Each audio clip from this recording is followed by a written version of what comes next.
E aí galera, tudo salve com vocês? Recentemente eu tenho mexido nas minhas redes sociais, principalmente no Twitter, e eu acabei encontrando uma página muito interessante que é Best Indie Games, que é uma página que ele apresenta jogos indie com conceitos muito interessantes. Aí eu fui vendo ali os jogos que tinha ali disponíveis até para baixar, alguns estavam ainda para espera de produção. Enquanto eu explorava esses jogos que tinham ali naquela página, eu acabei percebendo que esses jogos eles eram tanto quanto diferentes do padrão. Eles sempre apresentavam uma mecânica diferente, uma ideia diferente, um conceito, as artes, o design, a ambientação, toda essa apresentação dele era sempre muito chamativa e muito diferente. Aí eu fui parando pra pensar, por que esses jogos indies, eles têm um conceito tão bom assim de apresentação, mas quando a gente olha para jogos novos, até de empresas grandes, eles não são tão chamativos. E ainda, será que existe algum culpado para que não existam esses jogos novos com mecânicas inovadoras? Por que será que esses jogos eles perderam esse charme? Será que existe algum lado da indústria que consegue trazer novas obras que sejam mais criativas e mais inovadoras? Eu vou falar sobre isso muito mais ao longo desse vídeo, então sem muita enrolação,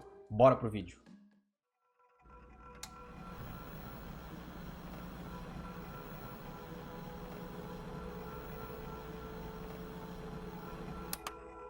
Na década de 1970 a 1980, a gente tinha as maiores empresas nessa época, que era a Sega, a Atari e a Nintendo.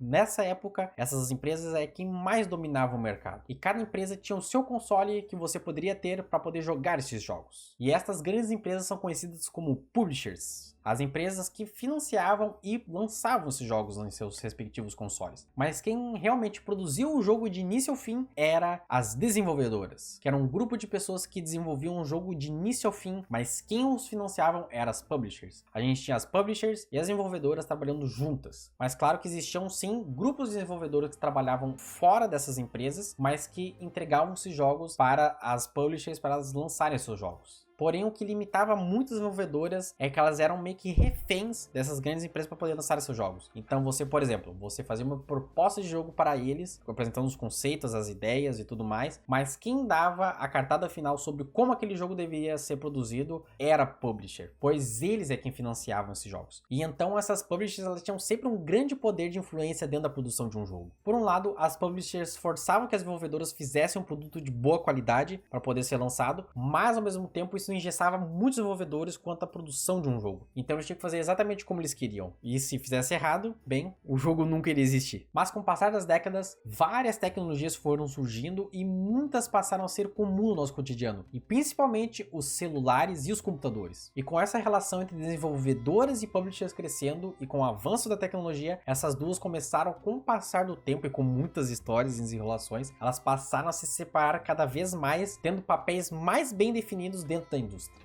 Só que é claro, por mais que hoje em dia elas ainda sejam independentes, existem essas desenvolvedoras que trabalham junto dessas publishers para poder lançar obras ou até dar continuidade a certas franquias. Porém, o problema começa a partir daí. As desenvolvedoras ficavam na mão das publishers, tendo que aceitar os seus termos e condições para terem seus jogos lançados. E essas empresas são nomeadas como empresas AAAs, que são empresas com orçamentos gigantescos e que lançam títulos e obras ou até franquias que são nomeadas como os jogos blockbusters. E as maiores empresas desse lado AAA são EA, Sony, a Ubisoft e dentre outros. Enfim, com o passar dos anos, com a ascensão e crescimento dessa indústria, um número colossal de jogos foram lançados. Mas esse conceito começou a se perder quando essas empresas começaram a decidir, ao invés de lançar jogos com qualidade, a lançar jogos por quantidade. O que eles precisavam fazer era apenas lançar os jogos suficientemente funcionais e que eles vendessem uma enorme quantidade para que eles tivessem lucro em cima desse jogo. E assim, a indústria passou a entrar para um modo onde franquias e obras passaram a ter mecânicas, jogabilidade, conceitos, histórias, tudo passou a ficar completamente repetitivo. Tava ruim,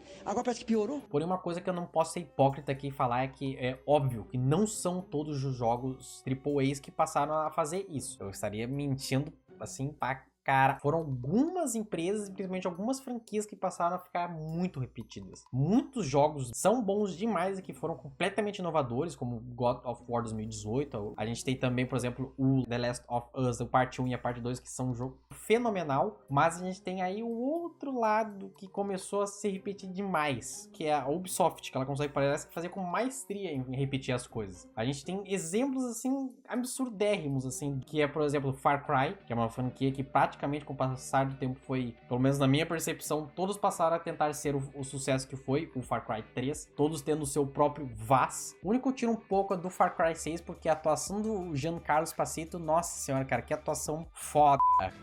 Are you prepared to die for your cause? I was acting. Or was I? Mas de resto o jogo mantém a mesma mecânica e se tu não gosta desse tipo de mecânica, tu provavelmente não vai querer jogar muitos Far Cry. Até porque essa mecânica de você invadir e dominar bases inimigas ficou completamente saturada. E um monte de jogo começou a copiar também essa mecânica. A gente tem outra franquia que muita gente gosta, que é o Assassin's Creed, que foi se perdendo o valor com o passar do tempo. Tanto pouco por repetição, mas é muito mais por causa dos bugs, assim. Muita gente fica, assim, perde toda a imersão daquele universo por causa dos bugs, e sem contar que às vezes a história fica meio, tipo... sabe, podia ser mais. Alguns são exceção, assim, o Valhalla eu acho interessante, e o Odyssey, ele é interessante porque não necessariamente tu é um dos assassinos, tu é um soldado romano ali, é mais interessante. Enfim, e outra franquia que a gente teve que passou a ficar muito sem sal foi o Watch Dogs. O Watch Dogs 1, a gente teve toda aquela promessa que era, cara, era um jogo que era pra desbancar o GTA V, mostrando um novo universo, uma história nova, tudo assim, os caras avacalharam com um monte de propaganda, os caras investiram pesado no marketing do Watch Dogs 1, e quando lançou o jogo não tinha nada que prometia, inclusive ele era tudo cagado, de início ao fim. That will show you that exploring an open world has never been so engaging. A carinha dele! Aí lançaram o 2 é interessante, eu cheguei a jogar porque é o único que eu realmente tive vontade, só que ele é ok, assim, a história, a mecânica, ele funciona, ele é bonitinho, tudo ok. Mas, quando a gente parte pro Watch Dogs 3, eu acho que fica muito redundante. Eu achava de início até aquela mecânica de um monte de personagem interessante, só que isso começou a se perder porque tu não tem aprofundamento dele, sabe? Fica muito, tipo... Ubisoft, né? Enfim, até a percepção de algumas obras que saem hoje em dia que eu percebo é que, cara, os jogos, eles tendem a serem bons mecanicamente e tudo mais, a história, eles, tipo assim, são lineares, eles não são ruins nem bons. Ou o jogo se destaca muito, ou ele é morno, ou ele é uma completa merda. Fala baixo, né? Tu consegue escalar se tu fazer a comparação entre um e o outro, mas nunca é uma coisa tão assim, nossa, isso aqui é a obra que trouxe uma nova mecânica criativa. E bem, eu expliquei todo esse lado da indústria da AAA para eu poder falar do lado oposto da AAA. Para eu poder falar desse lado que sempre quer tentar levar a criatividade e uma inovação ao limite, eu tenho que falar desse lado da indústria que são os jogos indies. Explicando de uma forma resumida o que são os jogos indies, dá para se definir mais dizendo com o número de pessoas que trabalham dentro de um projeto, pode ser de uma pessoa até mais, que trabalham para desenvolver um jogo. Mas o principal, acho que define é justamente o orçamento. Enquanto essas grandes empresas, elas têm um orçamento gigante para sustentar o desenvolvimento de um jogo, sem contar acesso a tecnologias e outras coisas, esse grupo normalmente ele trabalha com uma quantidade muito limitada. Claro que eles podem fechar negócio com grandes empresas para poder lançar esses jogos ou conseguir um orçamento maior, mas nunca é uma coisa tão rápida e tão acessível para eles terem. E por isso que até algumas optam por fazer um financiamento coletivo em que com as doações do público, eles usem essas doações para poder custear a produção de um game. Mas aí você pode até se perguntar, tá, mas como é que então elas fazem para se destacar? Com uma coisa simples, mas é o que é essencial e o que se encontra muito nesse lado, que é a criatividade. Como essas desenvolvedoras elas vivem de vender esses seus conceitos de jogos, elas conseguem criar algo que é diferente, mas ao mesmo tempo muito bom, mas ela tem que ser atrativo para o público. Elas podem até usar como referência jogos que já existem, como mecânica, jogabilidade, gameplay, mas mesmo assim, tudo que elas pegam externo, elas conseguem quebrar de uma maneira tão criativa e recriar e remodular aquilo de uma maneira tão absurda que elas criam uma coisa inovadora. Mas mesmo assim ela consegue manter uma originalidade dentro dessa obra. E a gente tem diversos exemplos disso. E até por isso, quando um jogo indie é indicado ao GOTY, ele está lá porque ele é algo que ele não é só parecido com algum jogo que já existiu, mas ele consegue criar uma coisa tão única que ele se destaca dos demais jogos. Por isso que um jogo de baixo orçamento ele consegue bater de frente com um jogo que tem um orçamento gigantesco, com uma equipe quase que ilimitada. E esses jogos indies, eles criam às vezes uma coisa tão únicas que eles renovam até novos gêneros, ou criam novos gêneros. Como o próprio Hollow Knight conseguiu renovar esse conceito de um jogo de aventura e exploração de uma maneira tão boa que ele pegou esse lado da exploração do jogo Castlevania e esse lado da exploração do jogo Metroid. Ele praticamente criou esse título de jogos Metroidvania. Quando se trata para falar tanto de um jogo indie quanto um jogo muito bom no seu conceito de exploração, Hollow Knight bate assim de frente com muito jogo. Sem contar que a ambientação, trilha sonora, o universo desse jogo ele é tão rico e ele é tão bem feito que tu percebe toda aquela dedicação e carinho que foi posto na produção desse jogo. E sem contar que esse jogo, ele é considerado por muita gente, até por mim, esse jogo é uma obra-prima. Esse jogo ele é tão aclamado pelo público que não é à toa que as pessoas estão esperando muito a continuação desse jogo, que é o Silksong, que vai dar continuidade dessa história, trazendo mais a perspectiva da Hornet. Sem contar que existem muitos outros jogos, mas um que eu queria destacar aqui, que é, da minha opinião, muito bom também, é Celeste. Celeste é um jogo que eu descobri mais pelas trilhas sonoras dele primeiro, e depois eu fui ver mais sobre o jogo, como é que ele é, tudo mais, e até que eu descobri que era um jogo de plataforma. Eu pensei, tá, vou dar uma chance pra esse jogo. E cara, que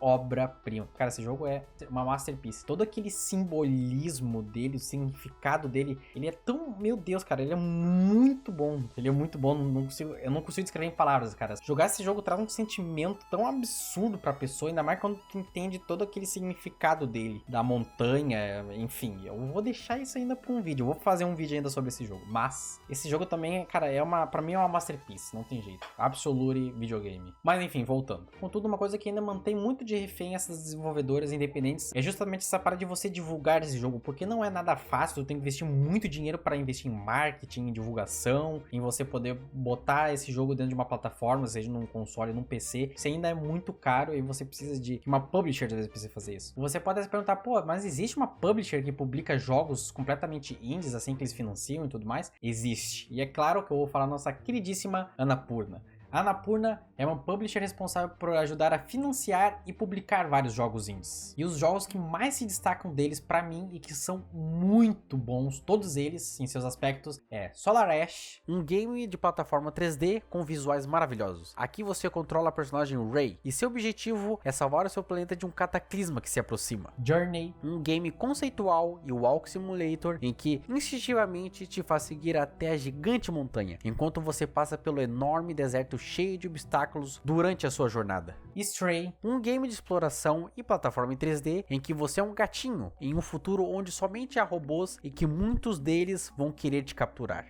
Neo White, um game que nas gameplays é um jogo rush pelo cenário em que te tenta sempre fazer você bater o seu melhor tempo nas fases. E durante diálogos, eles seguem um estilo de visual novel, em que neles é contada a história do seu personagem White. Telling Lies, um game com uma mecânica e gameplay pautada em cima de uma narrativa interativa muito diferente do convencional, onde o jogador se envolve em um drama que é jogado através de clipes de vídeos armazenados e outras informações apresentadas dentro de um computador, e você deve então resolver este mistério. E o jogo que inclusive ganhou o prêmio de melhor jogo indie de 2018, Other Wilds. Um game de exploração tanto quanto diferente. Aqui você deve explorar um sistema planetário, mas você acaba descobrindo que está preso em algum tipo de loop temporal. E então, cabe você encontrar uma maneira de descobrir o que está acontecendo com seu personagem e o porquê desse loop temporal estar acontecendo. Mas uma coisa que vai ajudar muito os desenvolvedores independentes é justamente ferramentas que usam inteligências artificiais. E até justamente eu vou salientar sobre ferramentas porque não é para você substituir uma função ou um grupo de pessoas, mas é você facilitar um processo dele. Eu já abordei um pouco dessas tecnologias nesse vídeo aqui, que eu acabei dando um pouco de futurólogo ali, mas, sem dúvida nenhuma, essas ferramentas, tanto essa que eu já falei nesse vídeo, mas até outras mais específicas, elas vão ajudar muito para acelerar e facilitar a produção de um jogo. E até essa aceleração de certos processos vai ajudar muito para que eles tenham um foco especial em certas partes e pontos de um processo de uma produção de um jogo. Isso vai ajudar muito também a baratear o custo de produção de um jogo, o que no final nos impacta a gente precisar pagar menos por uma obra quando ela é lançada. Você pode até se perguntar, tá, mas então quer dizer que os jogos indies vão começar a superar 100% dos jogos AAA? Depende. Numa perspectiva revolucionária da parte tecnológica, eu acho difícil, porque quem tem acesso às tecnologias mais recentes, que justamente o único ponto das AAAs que elas saem mais à vantagem é essa coisa de trazer revolução gráfica e processual e de desempenho. Eles realmente nesse ponto eles conseguem dominar mais nessa área. Mas esse lado de produção de obras mais conceituais, mais bem desenvolvidas, mais bem produzidas, muito mais bem elaboradas, complexas, de um jeito bom, é claro. Quem vai conseguir bater de frente, de fato, esse lado dos desenvolvedores indies, com certeza, assim. Acho que vai até chegar um ponto que vai ter pódios na competição, por exemplo, de GOTY, que vai ter, tipo, 2, 3 indicados ao melhor jogo do ano, sabe? De indie. Eu não duvido, porque a gente até tinha que conseguiriam se encaixar lá, mas elas não tiveram tanto holofote assim pra estarem lá, sabe? Por mais que eu citei esses dois lados dos jogos AAAs e dos jogos indies, eu sei que sim, ambos os lados têm seus problemas, assim. Existem muitos jogos indies que se destacam, que são muito bons, mas também é uma quantidade gigantesca de jogos. Então, muitos deles acabam caindo num vale do esquecimento. Assim como também eu sei que existem jogos AAAs que eles são muito bons, mas aqui meu objetivo não é desmerecer nenhum desses dois lados, porque de qualquer forma, tanto esses jogos indies quanto esses jogos que são produzidos pelas empresas AAAs, ambos conseguem produzir obras que são boas ou obras ruins. E o que limita elas é a sua imaginação e sua criatividade. Mas acima de tudo, um jogo ele só é bom quando é botado um empenho, um amor e carinho em cima daquela obra que você cria. E falando em obras boas, eu fiz um vídeo falando sobre a história do jogo Neo White, que é um jogo que eu particularmente gostei muito. E só tô falando aqui sobre produções de jogos, que tal você conferir esse vídeo aqui que eu falei sobre o gênero de terror. E é isso.